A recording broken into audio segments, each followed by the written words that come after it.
Hi, everybody. Welcome back to week 4 of A Higher Calling. We are more than halfway done, and that makes me a little sad, but it makes me very excited for you because I know that God's working in your life as He's working in mine. I wish I was there with you, especially today. The lesson's just a little tough, and so I wish I was with you so that I could hug you, so that you could hug me, and that we could just encourage and encourage each other, because we're going to be talking about surrendering our rights, and that's tough for me. Maybe it's not tough for you, and if it's not tough for you, please call me. I would love to know how to not make it so grueling, because sometimes it is for me. We're going to be in chapter 9 of 1 Corinthians. We've studied this all week. Boy, I have just thoroughly enjoyed the devotionals this week. They have been so challenging and convicting. Because again, maybe, because this is an area that is really tough for me. And so maybe it was just particularly convicting to me because I struggle with this.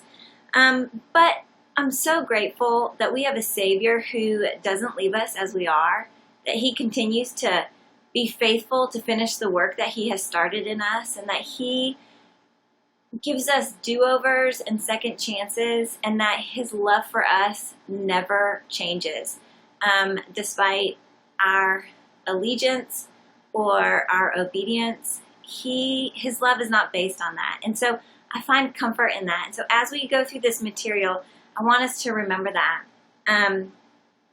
Remember our overarching question that Paul's answering in 1 Corinthians is, how do we live out the gospel faithfully in an immoral and challenging culture? That's the question that is ever present in our mind as we study 1 Corinthians. Chapter 9 challenges us, and that in order for us to live out the gospel faithfully, we must surrender our rights. Isn't that tough? Tough. So we're going to do a very brief overview of the chapter because we've studied it all week, and I'm going to be reading from the New Living, and really I'm not going to be reading many verses. Verses 1 and 2, Paul starts out by insisting that he's free. He's an apostle. He's one sent from God as a representative of Christ on mission to share the gospel. And just to be clear, we are also representatives of Christ sent by God on mission to share the gospel. So he's just saying, I'm free, I'm an apostle. And then 3 through 18 of all of chapter 9, he explains that he could exercise certain rights. Particularly in this one, he could exercise a right to be fed. He is entitled or deserving to be paid. He could exercise his right to take a spouse on his ministry work with him, but he chooses not to. And in verse 12, he explains why he surrenders his rights. And I love this, so I do want to read verse 12. Verse 12 says,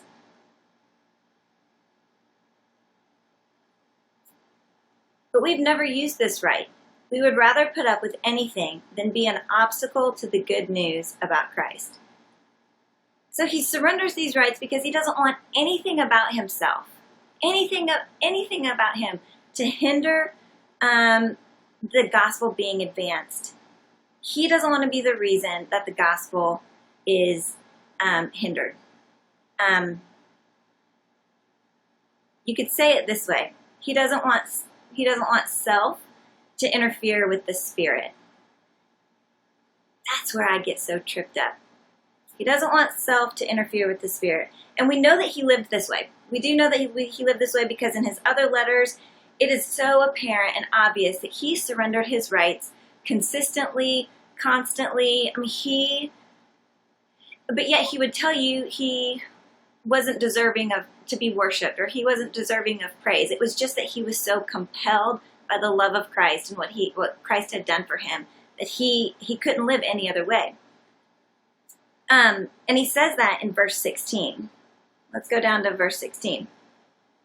"Yet preaching the good news is not something I can boast about. I am compelled by God to do it. How terrible for me if I didn't preach the good news."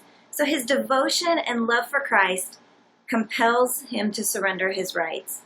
It's not because he feels obligated or he's trying to earn his salvation. He knows that is secure. He knows that he is fully accepted and he's redeemed, and he's been bought with the blood of Christ. But it's because of that, we kind of talked about this last week, it's because of that he feels so compelled. He's so moved by the love of Jesus that he is forced to act. He can't remain inactive. So I think what Paul may be trying to convey is that he's a free man with a choice, and we are free women with a choice. We can choose to walk in the Spirit, or we can choose to walk in the flesh, or we can choose to walk in self. Surrendering our rights is our way of choosing to walk in the Spirit, and Paul explains it in Galatians 5:16 and 17. I'm going to read it. You don't have to turn there, but he explains why it's so important and essential to walk in the Spirit. Here's my instruction. Walk in the Spirit and let the Spirit bring order to your life. If you do, you will never give in to your selfish and sinful cravings. For everything the flesh desires goes against the Spirit, and everything the Spirit desires goes against the flesh. There is a constant battle raging between them that prevents you from doing the good that you want to do. So surrendering our rights is a way for us to choose to walk in the Spirit. And we know that if we walk in the Spirit, it affords us the ability to do the good that we really do want to do. And if we walk in the flesh, that it's just going to wreak havoc on our lives. We're going to end up in destruction. So it's for our benefit for us to surrender our rights. Paul knows that walking in the Spirit brings life and that walking in the flesh brings death. Verse 21 through 23, I told you we were going to go pretty quickly through this. Paul explains that the surrender of his rights actually benefits other people. I'm going to read these verses. When I'm with the Gentiles who do not follow the Jewish law, I too live apart from that law so I can bring them to Christ. But I do not ignore the law of God. I obey the law of Christ. When I am with those who are weak, I share in their weakness, for I want to bring the weak to Christ. Yes, I try to find common ground with everyone, doing everything I can to save some. I do everything to spread the good news and share in its blessing. When we surrender our rights, it becomes easier for others to come to faith in Jesus. Because Paul even says that. He's like, I'm surrendering my right to be strong by participating in weakness. His burning desire is to see people saved. He knows that our measure of service, the impact we have on this earth, the impact we leave behind, the measure of service is determined by our depth of surrender. The impact we have on this earth for the kingdom is determined by our depth of surrender, and Paul not only knows that, he lives that. The last part, verses 24 through 27, Paul is just reminding us that out of our surrender, purpose and direction are born. If we want to have lives with purpose and direction, we've got to surrender our rights. So he's giving us that gentle nudge to surrender our rights and run with direction and purpose. So, I think we would miss out on so much of what God has for us if we don't ask the hard questions that these verses really demand. And this is when I wish I was sitting with you, because I would hold your hand, and I would want you to hold my hand, and we would have a really honest heart-to-heart conversation, and we would ask questions like this. What rights am I clinging to? What rights am I holding on to that are obstacles for people seeing Jesus?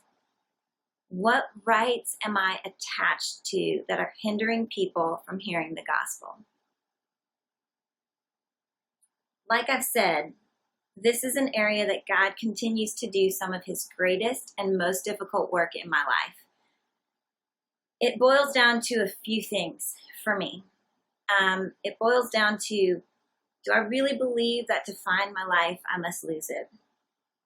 Because abundant life is found in surrender. That's clear through the Bible. Abundant life is found in surrender. Placing our confidence and trust in our rights is not life-giving. It's actually the opposite. It's entangling and it's entrapping. And when we pursue, or when we put our faith in our confidence and our ability, in our rights, it's the sin that easily entangles us and prevents us from running our race. God wants to move us from that self-preoccupation to being so preoccupied with Christ. That's what happened to Paul. And he talked about it in the verses where he said that he's so compelled. When God intersected Paul's life, he moved him from self-preoccupation to being so preoccupied with Christ that Paul could not help but surrender his rights and live in a way that, like we talked about, that burning desire for people to hear the gospel and for lives to be saved. Paul is so occupied with Christ that he doesn't even have time to think about his rights. He doesn't even have time to think about what he's entitled to or what he thinks he deserves or what he's entitled. He has been so impacted and moved and profoundly changed by Jesus dying on the cross in place of him, that his life doesn't even have time to consider the rights that he could possibly cling to, because he knows that the only thing that's of any value or of any of importance is living a life surrendered to Christ and advancing the gospel, because he just said he's an apostle and he is on mission. He is sent by God. He's a representative of Jesus, as are we, and he doesn't want anything to hinder or stand in the way or be an obstacle for people to know Christ. So what rights are preventing you and preventing me from experiencing abundant life and freedom? Mine are probably different than yours, but just for the sake of transparency and honesty, I'm going to share some of them with you. These are what I struggle with. It's my right to be right. My right to be understood. These are the rights I'm constantly trying to surrender to Christ. I'm constantly trying to give them up. My right to be understood. My right to be liked. My right to be safe and comfortable. My right for my kids to be safe. My right to control circumstances or people. Constantly having to surrender my right to be selfish. While our rights are very different, unsurrendered, their result is the same. We will be obstacles for people to know Christ if we don't surrender our rights. There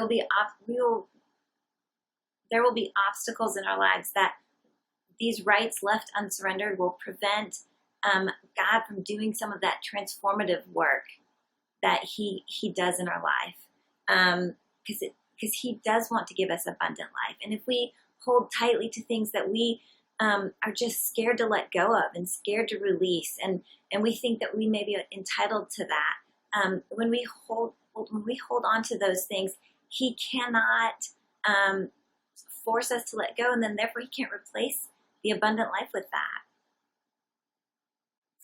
I've shared this story a lot, and it's one that God has used in my own life to remind me that I cling very tightly to my rights. And when I had a baby very young, and an unplanned pregnancy, and I was a single mom, and when my son, and I really, I had no clue what I was doing as a mom. I really, by the grace of God, the kid is about to be 21. But when he was probably 1.5, maybe 2, I can't remember exactly, he was screaming and he was hungry, and I put him I threw him in his high chair, but I didn't throw him. I wanted to, but I didn't. Put him in his high chair, and there was a pizza that we had the day before. I think it was 2 days. And I gave him a pizza crust to chew on because he was teething at the time. And I gave him a pizza crust. And he had a pizza crust, 2-day-old pizza crust in each hand. And he was just double fisting, and he was holding tightly, and he was chewing on it. And I was preparing his meal. And I made his favorite meal. And I knew that he would love, I think it was macaroni and cheese, and I don't know, and I know chocolate pudding was involved, and he loved both of those things. And I went to take the pizza crust out of his hand, and he would not let go. And you can't reason much with an 18-month-old, or at least I couldn't. Maybe you can. And I remember thinking, I'm like, if you would just let go, if you would just let go of this 2-day-old pizza crust, I have something so much better for you. If you would surrender that pizza crust to me, being your parent who loves you deeply and knows what's best for you, I have something really good in store, but you just have to trust me enough to let go. And I remember God clearly just pointing out to me, speaking to my heart, saying, you know what, Vanessa, that is you. Oftentimes, you will cling to what you think is good and your rights and that you're entitled to something. And I have something better. I have the best for you. I have your favorite, but you won't let go and you don't trust me enough for me to usher those things into your life. And really, from that day on till today, God continues to do some of the most difficult work in my life in this area. So it's not a one and done deal for me. I don't just surrender my rights and then it's like, oh, I'm all better. I never pick up that right again. I am constantly picking up the 2-day-old pizza crust and then confessing that and reminding myself that I do trust God to give me something that's best for me. So I want to share that process of what He's taught me on that process that I go through pretty much daily of surrendering the rights that I tend to cling to. It always starts with me asking myself, who is best suited to run my life? When I cling to my rights, how does that end for me? What circumstances and maybe even some destruction and maybe some missed opportunities have resulted in me clinging to my rights? Has it been beneficial for other people? Has it been beneficial for me when I cling to those rights? Then I get really honest with myself. If I'm struggling to surrender my rights, I have to remind myself that when I'm struggling to surrender my rights, it's usually because I'm not trusting God. I'm not trusting in the goodness of God. So I remind myself of His goodness. And maybe this will help you too. I remind myself of His goodness because it is so much easier to surrender something when we know when we know the goodness of God. So I remind myself that the Eternal is my shepherd. He cares for me always. He provides me rest in rich green fields beside streams of refreshing water. He soothes my fears. He makes me whole again, steering me off worn, hard paths to roads where truth and righteousness echo His name. Even in the unending shadow of death's darkness, I'm not overcome by fear, because You are with me in those dark moments. Near with Your protection and Your guidance, I'm comforted. I remind myself of His goodness in Psalm 56:9. Then my enemies shall turn back and scatter, and on the day I call out to You, for this I know for certain, God is on my side. I remind myself of His goodness in Psalm 118:6-9, where it says, and the Eternal watches over the naive. Whenever I was knocked down, He reached down and He saved me. O my soul, return and relax. Come to your true rest, for the Eternal has showered you with His favor.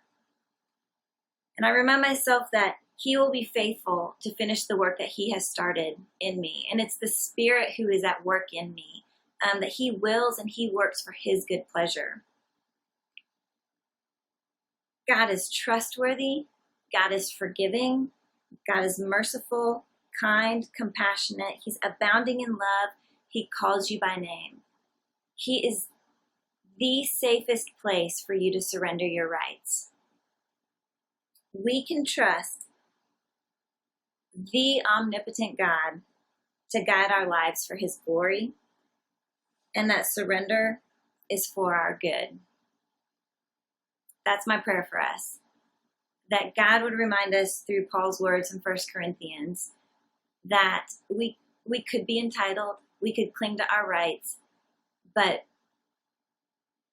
we would be obstacles for people to hear the gospel, to know Jesus, and we would be hindering ourselves. We would be selling ourselves short from the transformative work that God has in store for us. I don't want to stay where I am. I want him to root out these rights that I cling to. I'm praying that for you.